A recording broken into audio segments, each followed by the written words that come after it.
So the next page is this. It was a fine sight. क्या था कि ये अब राइटर बताते हैं कि वो जो साइट था, वो जो व्यू था, वो बहुत ही सुंदर था. तो क्या व्यू था? The temple elephant yoke to the engine by means of stout ropes. वो जो टेम्पल एलिफेंट जो राइटर लाए थे, उनको उस एलिफेंट को इंजन से यॉक कर दिया गया था. यॉक का क्या मतलब होता है कि आप देखे होंगे जो ऑक्सेस होता है, उनको एक लंबा सा लकड़ी के बार से जो है एक गाड़ी होती है उनका, बुलॉक कार्ट से जो उनको बांध दिया जाता है. एक लकड़ी, एक ऐसे गोल्स, ऐसा लंबा सा लकड़ी होता है और उनको अपनी गाड़ी के साथ अटैच कर दिया जाता है, जोर से बांध दिया जाता है. तो ऐसा ही कुछ उस एलिफेंट को उस इंजन के साथ किया गया, बांध दिया गया उस एलिफेंट को bye means of stout ropes. Stout means strong, एकदम स्ट्रॉन्ग रोप्स के सहायता से एलिफेंट को उसमें बांध दिया गया with 50 determined man pushing it from behind. और पीछे से जो वो 50 लोगों को जिनको राइटर ने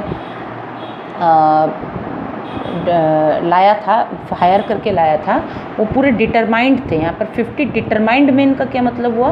वो पूरी तरह से डिटर्मिनेशन लेकर आए थे कि आज तो उनको रोड इंजन को वहाँ से हटा ही देना है. और वो पूरी तरह से डिटर्मिनेशन लेके उसको पुश करने लगे पीछे से. And my friend Joseph sitting in the driving seat. और जो जोसेफ था वो ड्राइविंग सीट पर बैठा हुआ था. A huge crowd stood around and watched in great Glee. और पूरा एकदम बहुत बड़ा, ऑब्वियसली इतना एक्साइटेड सीन होने वाला है, इतना एक्साइटिंग सीन होने वाला है, तो एकदम से ह्यूज वहाँ पे क्राउड जमा हो गए थे, लोगों का जमावड़ा आ गया था. सब देखने के लिए आए थे कि आखिर ये हो क्या रहा है. The engine begin to move. और ग्ली मतलब क्या हुआ? खुशी से, मतलब उनको मज़ा आ रहा था देखने में बहुत. The engine begin to move. Engine चलने लगा. It seem to me the greatest moment in my life. तो राइटर को देख के इतना अच्छा लगा. Writer R.K. नारायण जो हैं वो एक्सप्लेन कर रहे हैं कि वो सीन उनको देख के इतना अच्छा लगा कि बस पूछो मत कि अब उनका सारा प्रॉब्लम्स हटने वाला है. वो इंजन ट्रबल वहाँ से हट जाएगा और वो उसको अपने फ्रेंड के फील्ड में रख देंगे और वो कुछ दिन के लिए एटलीस्ट वो वरीलेस हो जाएंगे, उनकी जो चिंता है वो हट जाएगी. When it came out of the gym खाना and reached the road. अब जैसे ही वो जिम खाना से आउट हुआ इंजन और रोड के अंदर, रोड तक पहुंचा, it began to behave in a strange manner. अब क्या हुआ? वो एक स्ट्रेंज मैनर में बिहेव करने लगा, एक अजीब सा बर्ताव करने लगा वो engine. Instead of going straight down the road, it showed a tendency to wobble. अब इंस्टीट का मतलब क्या हुआ कि बदले में अब उसको जाना था स्ट्रेट और वो चला गया ओबल करने लगा. ओबल का क्या मतलब हुआ? अनस्टेडी मोशन, माने इधर उधर जाने लगा. कभी इधर जा रहा है, कभी उधर जा रहा है. मूव जिगजैग मतलब कभी इधर जा रहा है, कभी उधर जा रहा है. And in place of going straight it started going zigzag. उसकी टेंडेंसी में पूरा बदलाव आ गया था. Elephant dragged it one way. अब क्या हुआ? एलिफेंट भी जो है वो उनका मूड ऑफ हो गया पूरी तरह से. वो भी अब करे तो क्या करे, वो है तो आखिर जानवर, उसको भी समझ में नहीं आ रहा है क्या करे नहीं करे. वो उसको खींचने लगा, जोर से ड्रैग करने लगा. Joseph turn the wheel for all he was worth without any idea of where he was going. और जोसेफ ने भी अपना व्हील को मैंने जो है घुमाया अच्छे से, पूरी चेष्टा की कि वो चक्के को घुमा दे. और जितना उसमें वर्थ था, जितना उसमें योग्यता थी, वर्थ का मतलब हुआ जितनी उसके अंदर पावर था, मतलब वो फिज़िकल वाला पावर नहीं, वो उसके अंदर जितना भी वर्थ था, मतलब उसके अंदर जितना भी वो आर्ट जानता था कि कैसे गाड़ी को घुमाया जा सकता है, कैसे नहीं घुमाया जा सकता है, कैसे चलाएगा तो क्या होगा. तो ये वाला वर्थ वो हुआ, योग्यता. विदाउट एनी आइडिया कि वो जा कहाँ रहा है, उसने पे अपनी पूरी चेष्टा की. And 50 man behind it clung to it. और जो पीछे के जो 50 लोग थे वो पूरी तरह से उसके ऊपर क्लिंग हो गए थे, चिपक गए थे. क्लिंग का क्या मतलब हुआ? मैंने चिपक के एकदम ज़ोर से उसको पकड़े हुए थे ट्रबल इंजन को, और पूरी तरह से उस पर चिपक के उसको क्या कर रहे थे? पीछे से पुश करने की चेष्टा कर रहे थे. In every possible manner and pushed it just where they like. और जहाँ भी उनका मन हो रहा था they were trying to push the engine off. As a result of this confused dragging, now what happened? There was a kind of chaos created in the atmosphere. कोई उसको किधर खींच रहा है? Elephant was trying to drag it in another direction. Joseph is trying to push it in another direction, and the 50 men who were pushing the engine from behind, they were doing something else. They were trying something else, So a kind of confused atmosphere was created. और इस confused dragging में क्या हुआ, the engine ran straight into the opposite compound wall. अब उसमें क्या हुआ, engine भी एकदम से कॉन्फ्यूज़ हो गया कि उसको आखिर जाना कहाँ है, so the scene was extremely hilarious. हम लोग भी वहाँ होते तो शायद बहुत हंसते.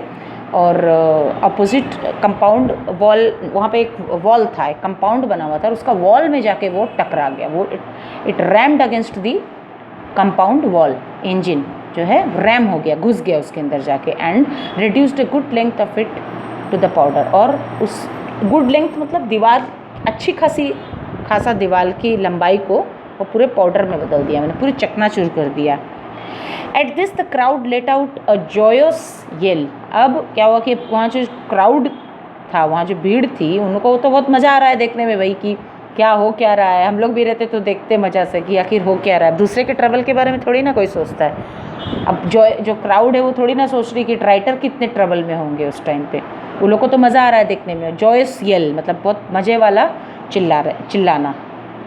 The elephant disliking the behaviour of the crowd trumpeted loudly. अब एलिफेंट को भी गुस्सा आ गया भाई एकदम से, वो भी गुस्से में आ गए और वो ट्रम्पेट करने लगे. ट्रम्पेट करने का क्या मतलब वो होता है, साउंड. जो एलिफेंट जो आवाज़ निकालता है ज़ोर से चिंगाड़ता है, तो उन्होंने भी बहुत ज़ोर से साउंड निकाला, साउंडेड लाउडली. और स्ट्रेंड, अब उन्होंने भी जोर लगाया, बहुत जोर लगाया. टू अप्लाई ग्रेट फोर्स, यहाँ पर उन्होंने स्ट्रेन का मतलब applied great force. Snapped its rope. अब इतना जोर लगाया कि रस्सी को ही तोड़ दिया. इतना जोर लगाया कि रस्सी को ही वो स्नैप कर दिया उस एलिफेंट ने. And kicked down a further length of the wall. और जाके इतना ज़ोर से किक किया कि दूसरा जो लेंथ था दीवार का, जो दूसरा तरफ कोई दीवार खड़ी होगी या फिर बीच में तो एक होल हो गया था, अब उसके बगल वाली दीवार को इतनी ज़ोर से मारा कि वो दीवार that also came to the ground. That wall also came to the ground and became powder. The 50 men fled in panic. अब जो 50 men पीछे में थे, they got afraid, they got scared and they fled in the panic. अब वो भाग गए कि अब होगा क्या पता नहीं, भाग गए वो.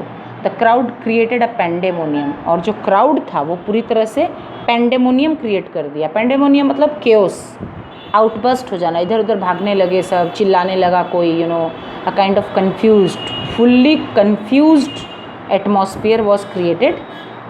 और सब भागा भागी करने लगे इधर उधर.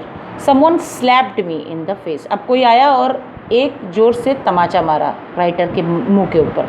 It was the owner of the compound wall. और ये कौन था, कंपाउंड वॉल का ओनर था. The police came on the scene and march me off. अब जो पुलिस है वो भी आ गया और पुलिस मार्च मी ऑफ मतलब उनको अपने साथ थाने ले गया. कहाँ ले जाएगा, पुलिस तो थाने ही लेके जाएगा ना. सो उसके बाद क्या हुआ, when I was released from the lockup. अब लॉकअप से जब वो रिलीज़ हुए तो I found the following consequences awaiting me. अब जब वो रिलीज़ हुए तो सामने इतने सारे कंसिक्वेंसेज उनको मिले. कंसिक्वेंसेज मतलब इतना सारा रिजल्ट, मतलब जो हुआ, इतना सारा रिजल्ट्स जो था उनको अवेट कर रहा था, मतलब waiting for him. So many consequences waiting for him outside of the lockup.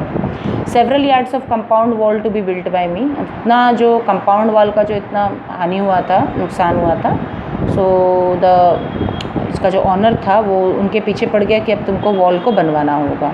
Wages of 50 men who ran away. जो 50 men को उन्होंने हायर किया था, उनका वेजेस, क्योंकि वो तो भाग गए थे, फिर भी वेजेस तो लेंगे अपना.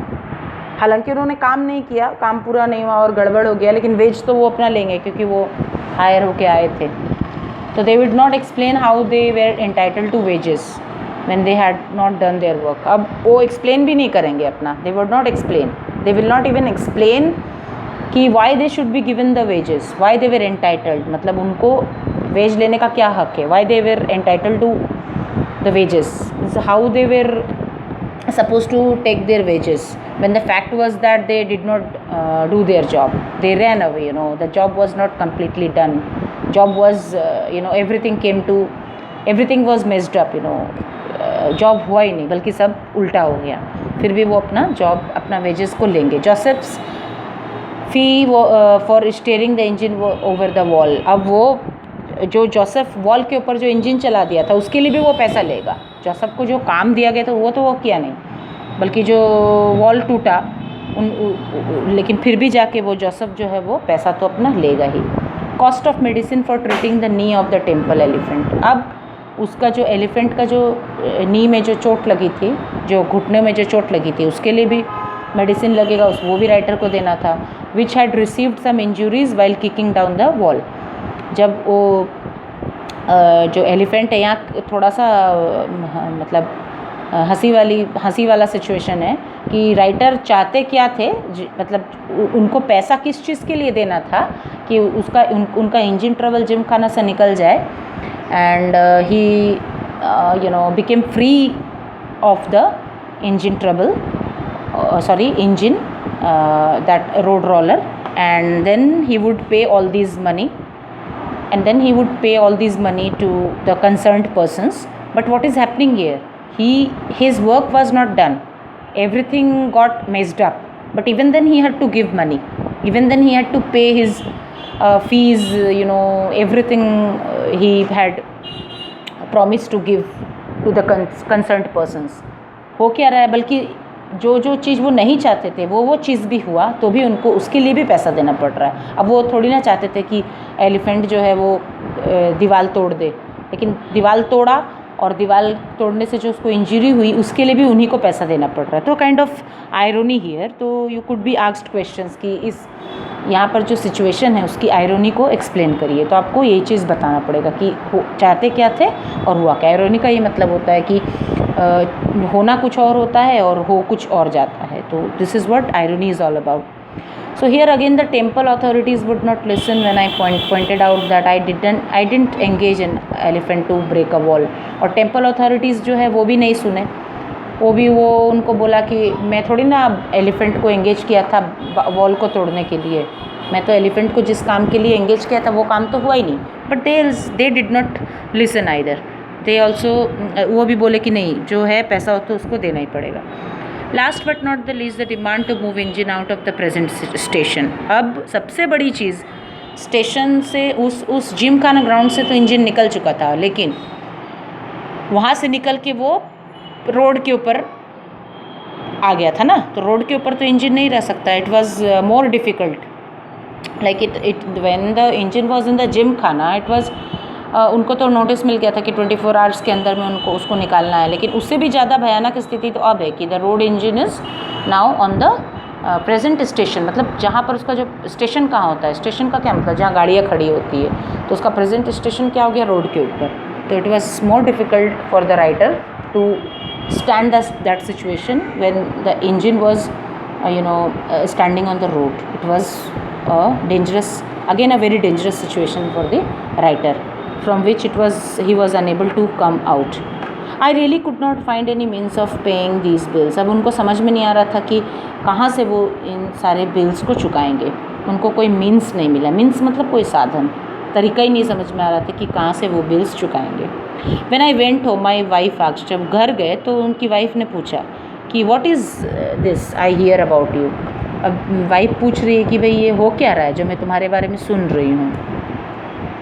तो मैंने वाइफ जो है वो भी तो सुन ही रही है कि क्या हो रहा है, नहीं हो रहा है, तो एवरीवेयर क्या हो रहा है तुम्हारे बारे में। I took the opportunity to explain my difficulties. वो उनको अच्छा अपॉर्चुनिटी मिल गया अपना डिफ़िकल्टीज़ बताने के लिए। तो she took it as a hint that I was again asking for her jewels and she lost her temper।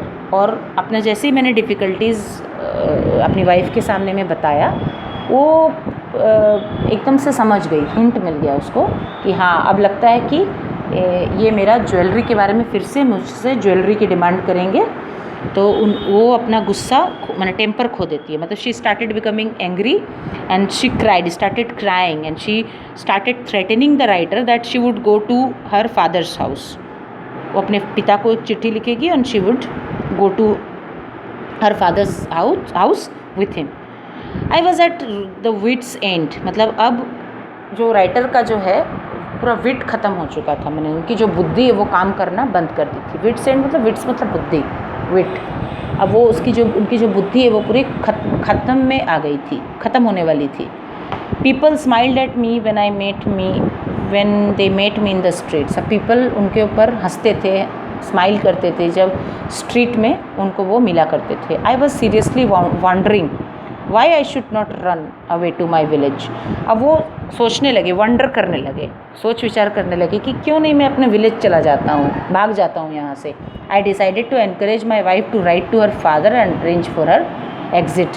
और मैंने डिसाइड किया कि मैं अपनी वाइफ को बोलूँगा कि तुम भाई चले जाओ, अपने पिता को बुलाओ और सही में तुम यहाँ से चले जाओ, अरेंज फॉर हर एग्जिट, कि उसकी एग्जिट हो जाए, यहाँ से वो चली जाए। Not a soul was going to know what my plans were. और एक किसी भी सिंगल मतलब इंसान को भी पता नहीं चलेगा कि मेरा प्लान क्या है।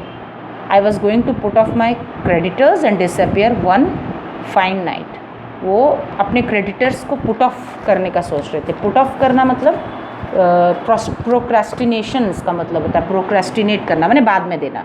If you put off your creditor मैंने जिसको आपको पैसा देना है, जो आपसे पैसा पाता है, उसको आप बाद में देंगे, बाद में चुकाएंगे, अभी तो है ही नहीं आपके पास। तो प्रोक्रेस्टिनेट करके उनको वो भाग जाना चाहते थे, डिसअपियर हो जाना चाहते थे, माने गायब हो जाना चाहते थे। एक बहुत अच्छा नाइट का मौका देखकर वो भाग जाना चाहते थे। सो और कितना बाकी है, थोड़ा सा और है, इसको मैं नेक्स्ट क्लास में फिनिश करती हूँ। चलो आज यहीं तक रहने दो, फिर कल से हम लोग यहाँ से पढ़ेंगे।